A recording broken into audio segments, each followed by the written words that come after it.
everyone. Hello. By the way, my name is Marian, and today's video is a bit different and one of my favorites actually. So I'm sitting down with one of our amazing virtual assistants here at Remote Philippines Jobs for real and honest conversation about what working from home actually looks like. So no script, guys, no pressure, just real experiences, struggles, and behind the scene moments. So if you're curious about VA life or remote work with us here at RPJ, this is for you. Okay, so now let's welcome Miss Karen as she shares her day-to-day experience. So now let's get into it. Hi, Miss Karen. How's your day po so far? Hi, Miss Marian. Good afternoon. Good afternoon. Okay, so before we start, Miss, can you please introduce yourself to our viewers? Hi, everyone. My name is Karen, and I've been with RPJ for almost 3-4 months now. Okay, wow. So it's been a long time since we had not very long time since we had our testimonial interview. And we are here now again. Miss Karen, no pressure at all. Just answer naturally, no right or wrong answers here. Okay? So first, una ko talaga itatanong ito. This is a very easy start. So how's your work setup today? Is it clean or a bit messy? Now, it's medyo magulo siya kasi Thursday na. And this past few days, medyo madami tayong tasks, so no time to fix everything. So, medyo magulo siya. Ayan. At least mentioned na since Thursday na medyo magulo. But what time do you feel most productive then? Sa morning siguro, pag-start ng shift, which is 9 a.m. Kasi yun yung mga first task ko na kailangan ko tapusin. Kasi the afternoon naman, or after lunch, I have off task na to handle. So, ayun. I see. Okay, so lahat yon non-voice miss, no? Oo, non-voice lahat. Wow naman. Okay. So not like me, na palagi nasa camera. Okay. Sige. Now, I'm going to ask some questions which is, relatable VA life questions in regards to VA life. So I know you've been working remotely for, a couple of years already, right? And what usually distracts you from home? I know there's perks now, but there's also distraction. What usually distracts you the most while working from home? Distracts me the most, siguro, yung pag may Shopee na dadating, yung kakatok sila, may Shopee na dadating. Set ka na mag-work, ganyan, nakafocus ka na. Tapos maya-maya may kakatok na Shopee. Parcel! Yun lang naman. Oo. Yeah, we will capture something like that ngayon. Sana. Para totoo talagang distraction.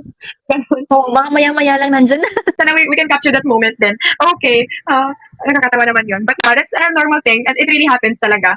Okay. So next question I have here, Miss, since we are working remotely, ano yung mga go-to break mo or go-to break activities? Siguro, mag-load ng laundry sa washing machine. Yun talaga yung break ko. Kaya mag-drain ng tubig sa washing machine. Araw-araw maglalaba. But yeah, napakaganda nun, no? Kasi if we are working from working corporate, hindi naman natin nagagawa during our break, di ba? So cellphone lang or ano ba. But it's an edge, di ba? Hindi lang tayo nagtatrabaho, but nagagawa din natin yung mga chores natin. So that's a perks actually. Hindi siya parang distraction. It's a perks actually if we are working from home. Ayan, okay, that's good. So next I have here, Miss, is, what's one app or tool that you can't live without during work? During work. Hindi talaga mawawala during your work or tool. Slack. Kasi yung Slack ko, nasa phone ko din siya. So, diba? So, kapag may nag-notif, that's urgent, kailangan natin agad mag-respond. So, Slack talaga. Kasi yun yung pinaka number one natin na kailangan sa company, yung messaging na yan. So, communication kasi. So we have to attend every hour, every minute to our workspace. Diba? Yun. I agree with you. Hindi lang yung trabaho, but communication with the team and to our higher ups din. I agree with you. Slack din talaga. Ngayon ko lang napagkataon, Slack na din naman. Kasi ako kahit ngayon we are on call, pero yung Slack ko naka-open din in my side. Di ba? In case merong mga, important updates lang. Okay, thank you so much for answering that, Miss. So next I have here, since we are working remotely, wala tayong boss na nagsasabi na, okay, you have to, with this one, something like that, to finish with this one. How do you usually deal with the deadlines? With the deadlines, I priority muna yung mga important. Yung mga naka-schedule muna, yun talaga muna yung, since I do SMM in the morning, yun talaga muna yung pina-prioritize ko since may schedule siya. In the afternoon, kapag naggagawa ako if I do tasks like sending to new hires, ganyan, updating employee details, nag-ayos ng schedules ng VA sa mga food farm, ganyan. Ayun, I prioritize muna. It depends din kasi since I assist it. So, ayun, parang may post-it ako every day. So, nandito siya lahat ng task ko. Tapos, cross out ko na lang siya kapag natapos ko na. Kasi kung sa laptop ko pag gagawin yung ang dami nating tabs, diba? So, maguguluhan lang. So, sulat ko na lang. Oh, I see. So, different people din talaga. Kasi yung iba, prefer digital, di ba? Pero meron din kahit ako, Mm. nagsusulat din talaga ako. Kasi I remember ko kapag sinulat ko talaga. So, same here, same Mm. here. Okay, same tayo. Okay, so ngayon naman, Miss, let's go with, real talk or honest moments with you. So, I know you've been working a couple of years already, working remotely. But ano yung, what's something about remote work that really surprised you up until now? Price siguro yung I get the freedom to still do household chores. Yun pa rin talaga kasi some companies kasi they don't offer, diba, they offer work from home, but you have time to hacker, they screenshot the screen and Mm, everything or your devices. So right now kasi if you start working from home, mostly of the jobs that you see online would really say na contractor, ganyan, are you comfortable using contractor, etc., etc. But luckily naman, wala kasi nandito so we don't have that. So, ayun talaga yung kasi ever since I started working from home, I have my own time talaga eh. So, yun talaga yung nagpapa-shock sa akin. And I guess sa iba din na nakaka-experience na working from home, pero wala silang freedom to do honestly, like house chores and everything. Oo. So, ayun talaga. merong micromanaging, but dito wala talaga, di ba? Oo. So, wala tayong time tracker. Although, I don't know if naabutan mo, meron before. We're using Meron WhatsApp, na. right? Oo. Pero, tinanggal na nila. Kasi I think, Mhm. they believe it or believe, siguro. Sorry. Oo. Yan siguro. Okay. Parang ganon. Okay, next question I have here, Miss. What do you do when you feel unproductive? Kasi alam naman natin, not every day is a good day, di ba?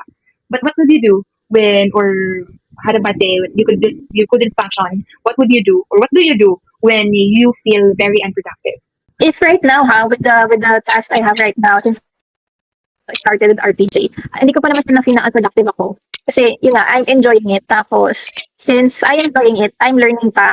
Matututo pa ako sa mga tasks na binigay sa akin, sa mga tasks na parang, ano yun, pinagkakatiwala sa akin. So, magugulat ka na lang na they will assign you task na medyo hindi ka pa familiar, but they will trust you na kaya mong gawin, and they will train you naman. So, if, in general, what I would do is, siguro take a quick break lang. Take a quick break, alis ako sa desk ko, ganyan. Siguro magko-coffee ako saglit, ganyan. Tapos, ano lang, quiet time. Siguro mga 10 minutes, 15 minutes quiet time. Tapos, yun lang. Tapos, siguro balikan na ulit sa work. Same here. Kasi, like, the whole shift, nasa harap ka lang ng computer, parang unproductive talaga siya. And minsan, parang na-overwhelm na yung brain mo. At it's natin, need Mm-mm. naman talaga, like, mag-rest din. So, yun. I agree with you na it's okay to take a break din, guys. Kasi if hindi tayo nag-break, parang doon natin mafe-feel na, like, nabu-burn out tayo. Okay. Thank you so much for that one, Miss Karen. Alright. So, next question here is, fun lang, or personality question. But, yeah, first question I have here is, if your work day, ngayon, sinasabi na natin yung something like that. If your work day today had a title, what would it be? Loaded. Loaded with tasks. Ganon. Loaded siya Talaga? today. But so far, okay naman. But so far, okay Okay naman. naman. On time naman. Manageable. Oo, manageable naman siya. Tsaka on time din naman. So, goods pa rin. Okay pa rin siya. I see, I see. Okay. So now, next question I have here, Miss, personal question. What's your weirdest habit while working? Yung Weirdest parang habit. weird habit na, you think ikaw lang yung meron sa ganito or sa iba, hindi nila ginagawa yan. Naku, hindi ko alam. Parang wala naman. Parang wala. Kasi feel natin normal lang.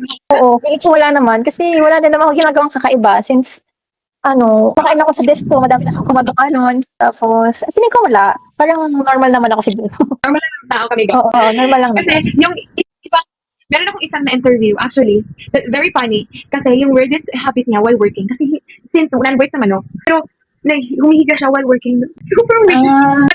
Parang hindi ko kaya yun. Ako din, parang hindi ko kaya yun, parang antukin ako din. But, parang nagsaslouch kasi daw siya, if, parang palaging nasa table or ano ba, so, para daw yung back niya hindi palaging nakaslouch. So, hihiga siya, Ah, nag-laptop, super weird, but normal lang daw. Di ba? oo nga. Okay. Sige. Next question I have here, Miss, is a remote work reality question. Because I know there's a lot of misconceptions about working from home. What's something people think about working remote that isn't true? Petics lang. Actually, hindi siya petics. Mukha lang siyang, madali. Pero hindi siya petics kahit nakaupo ka. Kasi, feeling ko, parang, it's equal lang siya if you're working gamit physically, than other people work outside and they use their physical body, physical nila, and nakakapagod yun. Makikita mo. But if you're working from home, nakaupo ka, and yung brain mo is continuous nag-working, parang, equal lang siya din na, if ng pagod sa nag-work ng ginagamit yung katawan. So, nakaka-drain din talaga if nakaupo ka ng 7, 8 hours. True. May break yun. Pero kapag yung brain mo is tuloy-tuloy, so hindi siya perfect. Or nasa side na lang din yan kung paano ipapadaliin yung task mo or yung ano mo. So, time management talaga. I agree with you, Miss. Yun din talaga yung misconceptions about working. But it's really not easy. Sobrang challenging niya. We have to exert our skills, our effort. So yun nga yung sabi mo. Hindi man parang ano yung katawan natin, but yung brain talaga natin, yun din yun naman yung gamit na gamit. Sobrang gamit talaga.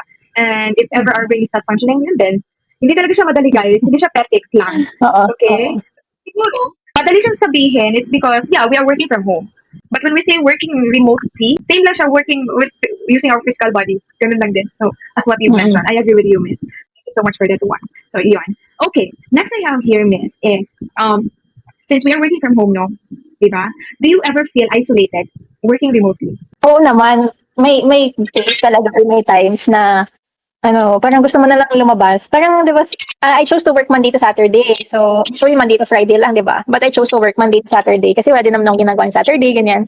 So, ayun, parang sometimes pag Sunday, gusto mo lumabas. Or minsan kapag Monday, maiisip mo, Monday na yung pahinga ko. Pero gusto mo yan mag-work ng Monday to Saturday, di ba? Pero may times din talaga na I feel isolated. Kaya sometimes, I would go out, ganyan. Para naman ma-reset ako. So, ma-reset, ganyan. Or sometimes, every Sunday, talaga, tutulog na lang ako ng maaga. Or minsan, kapag Saturday naman, ng gabi, I would go out, ganyan. Me and my partner would go out or stay at home lang, have a few drinks. So, yung mga ganun, para at least, diba, hindi lang puro laptop yung kaharap mo. At least na-recharge ka din. If we are working remotely, parang we really need to have or to find something na like gawin natin aside from just in a four corner room. Dapat din talaga meron tayong parang pagkakapalahan din. Diba? Okay, thank you so much for that one, Miss. Okay, one last question, Heather. I know, not one last question. This is a reflection question, or it's like, what are you most proud of in your work right now? Or ano yung mga small win mo you've had recently? Actually, recently lang, this week ba? I think this week lang na I was assigned ops task nga by Miss Joyce. Because sabi niya nga, she trust me, ganyan na kaya kong gawin yung task. So hindi siya talaga small win for me. It's a big win for me. Kasi nga, as someone na medyo new pala, and then, of course, hindi naman ibibigay yung task sa'yo if hindi nakikita yung potential mo, di ba? So, ayun, yun yung pinaka, ko ngayon. Siguro, hindi siya small Parang medyo big win siya sa akin for me. Ayun. Like, they really see our potential, no? Same lang tayo naman, kaka-start. Parang 4 months pa rin ako. Or running 3 pa lang ako. But then, they already see me, parang okay, parang capable daw ako with ganito, ganyan. So, ayun, parang hindi talaga, it's a big jump. Kahit bago sa atin, pero we have, parang nakakagaan din. Na, okay, this is Totoo. So, yun. Okay, now, one last question before we end our, talking session. What advice would you give to someone starting remote work or mga aspiring or kaka-start pa lang working remotely? What's your advice, Miss Karen? Siguro my advice is, you upskill yourself. If matagal ka na sa, siguro, let's say, BPO industry and you want to switch to, sa VA, ganyan, siguro, start with upskilling yourself. Mag-upskill lang ng upskill. Kasi, yun nga, with VA, kasi, hindi ka pwede isa lang yung alam mo Kailangan madami ka ding alam. Kailangan nag-upskill ka palagi.